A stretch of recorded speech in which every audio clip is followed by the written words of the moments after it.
اور پھر میرے محبوب نے بھی اپنی امت کو حکم دیا، فرمایا علیکم بسنتی، تم پہ میری سنت لازم ہے۔ یہ سنت مرد کے لیے بھی ہے، یہ سنت عورت کے لیے بھی ہے، یہ سنت بڑے کے لیے بھی ہے، یہ سنت چھوٹے کے لیے بھی ہے۔ کس چیز میں سنت؟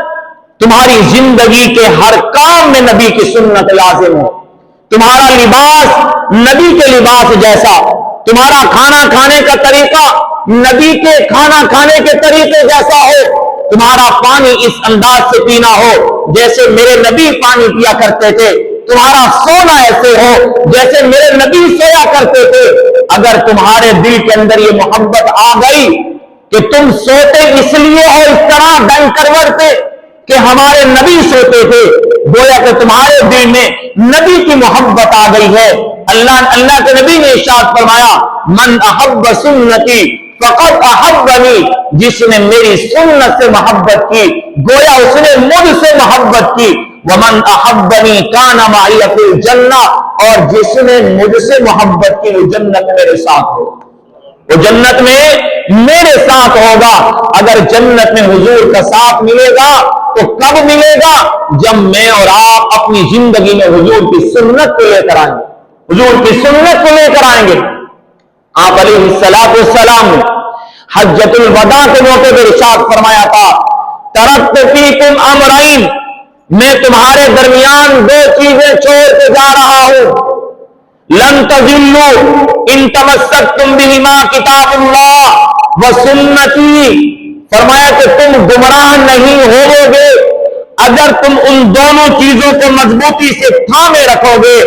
ایک اللہ کی کتاب ہے اور فرمایا دوسرا میری سنت ہے، میری سنت ہے۔ اگر اللہ کی کتاب کے مطابق، اگر حضور کی زندگی اور حضور کی سنت کے مطابق زندگی گزارو گے تو اللہ کے نبی کا اعلان ہے تم کبھی گمراہ نہیں ہو سکتے، تم کبھی گمراہ نہیں ہو سکتے۔ لہذا اگر ہماری زندگی کے اندر، زندگی کے ہر عمل کے اندر حضور کا طریقہ ہے، حضور علیہ السلام کی سنت ہے، تو میرے بھائیوں ہم دنیا کے اندر بھی کامیاب ہیں، ہم آخرت کے اندر بھی کامیاب ہیں۔ اللہ کے نبی علیہ السلام نے ارشاد فرمایا، من تمسک بسنتی عند فساد امتی فلہ اجر 100 شہید، جس نے میری ایک سنت کو زندہ کیا، کس وقت؟ جب میری امت کے اندر فتنہ پھیل چکا ہو، میری امت میں فساد پھیل چکا ہو، میری امت گمراہی کی طرف چل رہی ہو، اور میرا امتی ایسا جو میری سنت پہ چلنے کی کوشش کر رہا ہو، میری سنت کو زندہ کر رہا ہو، میرے نبی نے ارشاد فرمایا اللہ رب العزت اس سنت پہ عمل کرنے والے کو ایک سنت کے بدلے میں 100 شہیدوں کا ثواب عطا فرمائیں گے، ایک سنت کے بدلے میں۔ اور آج اسی چیز کی ضرورت ہے۔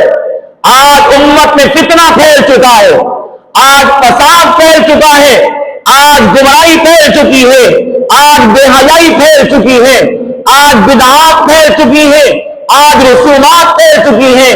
لہذا اگر جو اس دوران حضور کی سنت پہ عمل کر رہا ہے، ایک ایک سنت میں 100 شہیدوں کا اجر حاصل کر رہا ہے، کتنے بڑے انعام کی بات، کتنے اجر عظیم کی بات ہے کہ ایک سنت پر اللہ کی طرف سے 100 شہیدوں کا ثواب مل رہا ہے۔ اور فرمایا حضور علیہ السلام نے، من تمسک سنتا دخل الجنہ، جس نے میری سنت کو پکڑے رکھا، شروع کیا، عمل شروع کیا، ساری زندگی سنت پہ چلتا رہا، جس نے میری سنت کو تھامے رکھا، میرے محبوب نے ارشاد فرمایا کہ وہ سیدھا جنت میں داخل ہوگا۔ وہ کس میں داخل ہوگا؟ وہ جنت میں داخل ہوگا۔ اگر ہم صحابہ کی زندگیوں کو پڑھیں، اگر ہم اپنے بزرگوں کی زندگیوں کو پڑھیں، خدا کی قسم وہ سنت کے شہدائی تھے، وہ سنت کا جذبہ رکھتے تھے، ہر کام میں سنت کو دیکھتے تھے کہ جو کام کر رہے ہیں اس میں حضور کی سنت کیا ہے، حضور کا طریقہ کیا ہے۔ حضرت جنید بغدادی رحمہ اللہ، آپ کے پاس ایک مرید آیا، 10 سال رہا آپ کی خدمت، 10 سال کے بعد اجازت مانگی، حضرت مجھے اجازت دے، میں جانا چاہتا ہوں۔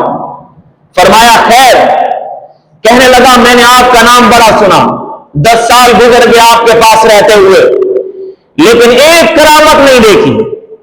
سنا ہے آپ بڑے اللہ کے ولی ہیں، آپ بڑے نیک انسان ہیں، لیکن میں نے ایک کرامت نہیں دیکھی۔ 10 سال کے اندر ایک کرامت نہ ملی، جا رہا ہوں، کوئی فائدہ نہیں تھا آپ کے پاس رہنے کا۔ حضرت جنید بغدادی رحمہ اللہ نے اسے سوال کیا، میاں یہ بتا اس 10 سال کے عرصے میں میری زندگی میں کوئی عمل ایسا دیکھا جو سنت کے خلاف ہو؟ اس نے کہا کوئی عمل نہیں دیکھا۔ کہا میاں اس سے بڑی کرامت کیا چاہتے ہیں؟ اس سے بڑی کرامت کیا چاہتے ہو؟ انسان کی سب سے بڑی ولایت، سب سے بڑی کرامت یہ ہے کہ انسان کی زندگی سنت پہ گزر رہی ہو۔ اس لیے علماء نے لکھا اگر تم کسی کو پرکھنا چاہتے ہو، اگر تم کسی کو دیکھنا چاہتے ہو کہ اس انسان کو رب سے کتنی محبت ہے، اس انسان کو اپنے نبی سے کتنی محبت ہے، اگر کسی کو پرکھنا چاہتے ہو اس کی زندگی میں دیکھ لو کہ اس کی زندگی سنت کے کتنا قریب ہے۔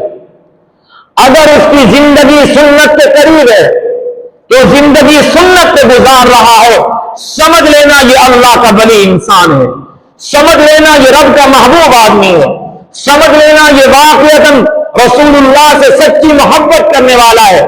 کہ اس کے دل کے اندر کس چیز کی محبت ہے؟ حضور کی سنت کی محبت ہے۔ لہذا میرا اور آپ کا کھانا پینا، میرا اور آپ کا لباس، ہم گھر میں داخل ہوں، گھر سے باہر نکلیں کس طریقے سے؟ جو میرے نبی کا طریقہ تھا، جو حضور علیہ السلام کا طریقہ تھا۔ میں ان باتوں کی آگے وضاحت کروں گا، پہلے میں چند باتیں اہمیت کے متعلق آپ کے سامنے عرض کر دوں کہ سنت کی کیا اہمیت ہے۔ حضرت عبداللہ ابن عمر رضی اللہ تعالیٰ مدینہ سے سفر کر رہے ہیں مکہ کی طرف عمرہ کرنے کے لیے، اونٹ پہ سوار ہیں، راستے میں ایک درخت آیا، سواری سے اترے، اس درخت کے نیچے بیٹھے، کچھ دیر بیٹھے اور واپس آئے، سواری پہ بیٹھے اور چل پڑے۔ لوگ بڑے حیران ہوئے کہ حضرت عبداللہ ابن عمر سفر کر رہے ہیں۔ آدمی جب سفر میں تھک جاتا ہے تو تھوڑا سانس لینے کے لیے یا کچھ کھانے پینے کے لیے بیٹھتا ہے، سواری سے اترتا ہے، لیکن عبداللہ ابن عمر نہ آپ نے راحت کی، آرام کیا، سکون کیا، نہ آپ نے کچھ کھانا پینا کیا، تھوڑی دیر ایک درخت کے نیچے بیٹھے اور پھر واپس سواری پہ سوار ہوئے چل پڑے۔ اس درخت کے نیچے بیٹھنے کا مقصد کیا تھا؟ کس مقصد کے لیے بیٹھے؟ غلام نے پوچھا حضرت بات سمجھ نہیں آئی، آپ کا اس درخت کے نیچے بیٹھنا سمجھ نہیں آیا، آپ کیوں بیٹھے ہیں؟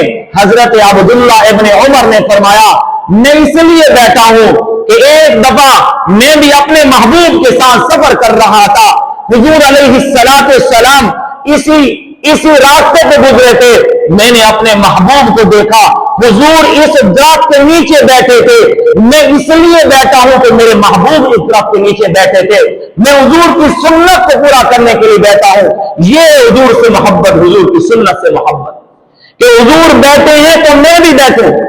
حضور اس درخت کے نیچے کوئی مقصد نہیں، کوئی مطلب نہیں، کوئی تقاضا نہیں، صرف کیوں بیٹھے؟ حضور کی محبت میں بیٹھے ہیں۔ اور اس سے مزیدار ایک اور روایت، ایک صحابی رسول جو افریقہ میں رہنے والے، وہ کوشش کرتے تھے جب اپنے سر پہ کنگھا کرتے تو درمیان کی مانگ نکالتے۔ یہ درمیان کی مانگ نکالنا میرے نبی کی سنت ہے، درمیان کی مانگ نکالنا میرے نبی کی سنت ہے، لیکن وہ بال کو جیسے گمریالے تھے، جتنی بھی کوشش کرتے تھے وہ درمیان کی مانگ نہیں نکلتی تھی، کوشش کرتے تھے۔ اتفاق ایک دن رات کا وقت، سردی کا موسم ہے، آگ سینک رہے ہیں، لوہے کی ایک سلائی اپنے ہاتھ میں تھی، وہ گرم کی ہوئی تھی، بس کس شوق اور جذبے میں کھڑے تھے دیکھنے والوں کو بھی سمجھ نہ آیا، اور وہی سلاخ، وہ لوہا اپنے سر کی درمیان والی جگہ پہ مار دیا، زخم ہو گیا۔ لہذا لوگوں نے پکڑ لیا، حضرت کیا کر رہے ہیں آپ؟ لوہے کے ساتھ اپنے آپ کو زخم کر رہے ہیں۔ خاموش ہو گئے اسی وقت، کوئی بات نہیں کی کہ میں نے یہ کام کیوں کیا۔ پھر علاج کے لیے ان کو طبیب کے پاس لے گئے، زخم اچھا خاصا ہو گیا، طبیب کے پاس لے گئے،